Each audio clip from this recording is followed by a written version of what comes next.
Since 2016, 2 members of Parliament have been murdered in their constituencies, and people still think it's all right to abuse and intimidate MPs. I've had threats against my children, which have come from my own constituency, which is not something I ever thought I would have. It is difficult. Local councillors face it too. Saj Ahmed from Nottingham expressed ambitions to be an MP and faced a torrent of online abuse. A number of really negative, offensive, unrepeatable and misogynistic and racist messages. I think on the whole, women and people of colour tend to experience it more so. It's not hard to find examples in the current climate.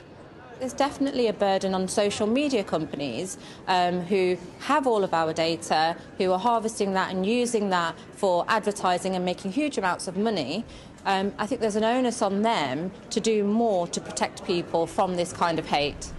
The Jo Cox Civility Commission calls on the government to take overall responsibility for addressing abuse and intimidation. And Ofcom should now, it says, clamp down on social media companies. The government have just passed a new piece of legislation which does give them more power, and they need to use that power to take action against the social media companies. But also the social media companies themselves need to take their responsibilities more seriously than they do and act more quickly than they do. This building right on the edge of the parliamentary estate is an education centre. School trips come here to learn what politicians do. One call from the Jo Cox Commission is for a public education campaign. Whenever kids say, oh, you know, here's 30 letters about how kids currently feel about climate change, I say, well, rather than me write back, can I come in? And they can ask me any question they want, let's have a debate.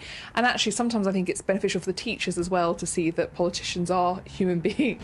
With 16% of abuse for councillors coming from other councillors, politicians clearly need to play a part in making politics better. We need to bring more civility back to politics, be polite and considerate towards each other, and recognise that the vast majority of politicians are here to do a good job and to support their communities. So let's talk about problems, let's criticise each other, but let's not resort to hate.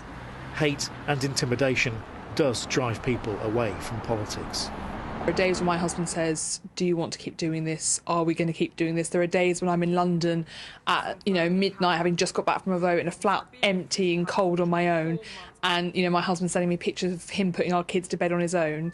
Of course there are times where you question everything. Good people are put off standing for public office because they're fearful of the abuse and intimidation that they might receive. That can't be good for our democracy. More needs to be done, says the report, and done soon, especially in an election year.